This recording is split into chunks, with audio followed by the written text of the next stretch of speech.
يا نفس إن لم تظفري لا تجزعي.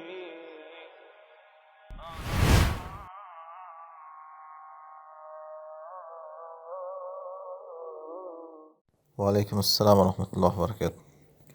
Aytadilar, hayotda hech narsaga erishmadim. Na dunyoni qoyil qildim, na oxiratni, na oila, na do'st bor. Nima qilish kerak? Nasihat qilsangiz debdilar. Hech narsa qilmang. Agar o'zi aytganingizdek, na dunyoni ham, na dinni ham qoyillatmayotgan bo'lganingiz bilan, lekin har holda hech kimga bir yomonligingiz tegmayaptimi? Shu holatda davom eting, shuni o'zi ham katta ish. Chunki agar qoyillatsangiz, nimalar qilib yuborasiz bilmaysiz. Masalan, dunyoni qoyillatmadim deyapsiz. Bilmaysiz, dunyoni qoyillatsangiz nimalar qilib yuborasiz. Pul topsangiz kim bo'lib ketishingizni bilmaysiz. Xotin bola chaqangiz bo'lsa qanaqa odam bo'lishingizni bilmaysiz. Alloh oyatda innama amvalukum va avladukum fitna. Mol dunyolaring, bola chaqalaring fitna degan. Qayerdan bilasiz? Alloh sizni hozir fitnadan asrab o'tirgandir. Biz molim ko'p bo'lsin, bola chaqam ko'p bo'lsin deb duo qilamiz.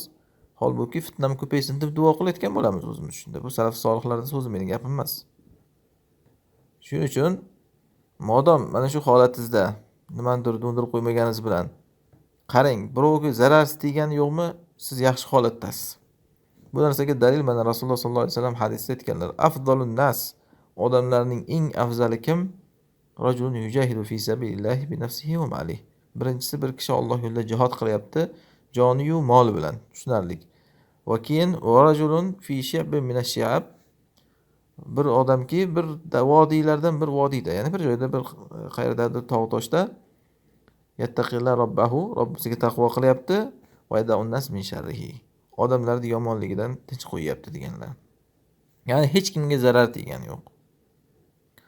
Ana shunday bo'lishlikni o'zi ham eng yaxshi odamlik ekan, mana qarang. Nimadir qoyillatmaganimizni Alloh bizdan so'ramaydi, nima qoyillatding? Nimadir yomonliklar qilganimizni nimaga qilding deydi. Ana shu yomonliklarni qilmaslik, bir joyda odam o'ziga zarar tegmay o'tirishligini o'zi ham katta ish. Shuning uchun bunaqa fikr qilinmaydi, men hech narsani qoyillatmayapman deb. Tabiatga qarang, bir xil shunaqangi jonzotlarni ko'rasiz. Inson tushunmaydi, aqli yetmaydi. Nima uchun yaratilgan ekan? Nima foyda bor bundan? Lekin Alloh hakim, o'shani bekorga yaratmagan. Masalan, mana Afrika hayotini qarang. Bir buzov onasini qornidan tushyapti, bu yoqda uni dushmanlariga qarab o'tiribdi, yirtqichlar. Tushgandan yeyapti. Odam ajablanar qarab, bu nimaga dunyoga keldi shu bechora deysizda. Ma'nolarni qoniga kirish uchun dunyoga keldimi? Unda bu o'lik bo'lib tug'ilsa bo'lmasmidi, shular yerda shuni o'likcha. Tirik tug'ilgan buzov dunyoga kelib ko'rgan narsasi onaning qornidan shunday tushyapti, yem bo'lyapti. Mana shuni aytiladida, bu nima bo'lyapti bu deb. Aslida o'sha ham behikmat emas demoqchiman. Endi biz insonmiz, valoqat karomna bani adam, Alloh bani odamni mukarram qildik degan. Hali hayotingiz oldinda bilmaysiz yana nimalar sizga buyurilgan, nimalar sizga taqdir qilingan. Undan tashqari hech kimga zarar tegmayotgan bo'lsa, shuni o'zi ham hozirgi zamonda aytdik, katta ish. Men odamlarga hamma shunaqangi uslubga chiqib ketsin targ'ib qilmayapman, lekin shu ibrat tarzida shunaqa paytda inson o'ziga bir tasalli bo'lish uchun aytayapman. Masalan, Mahdi Rasululloh sollallohu alayhi vasallam nima deganlar qarang. Odamlar uyning ichida o'tirgan joyda olib chiqib unga bayat beradi degan. Odamlarning yashirin o'tirgan joyida. Sizga savol, mana qarang. O'sha odam ham to o'sha o'ziga buyurilgan vazifa kelguncha uyning ichida yashirin o'tirgan. Ko'chasiz bir narsani qoyillatayotgan bo'lgan deyilmagan uni. Uyning ichida o'tirgan joyda olib chiqib bayat berishadi degan. Ko'ryapsizmi? Demak, bilmaydi odam o'ziga iroda qilingan. Mana Rasululloh sollallohu alayhi vasallam Hiro g'orida o'tirganlarda vahiy keldi. Nima qilyaptilar yerda? G'orda o'tirganlar. Hech narsa qizig'i yo'qdi Rasululloh. Shu xilvatni xohlaganlar.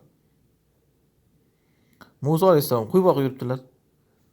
Bitta xotinning mahrini to'lash uchun 10 yil. Oxiri keyin vahiy keldi.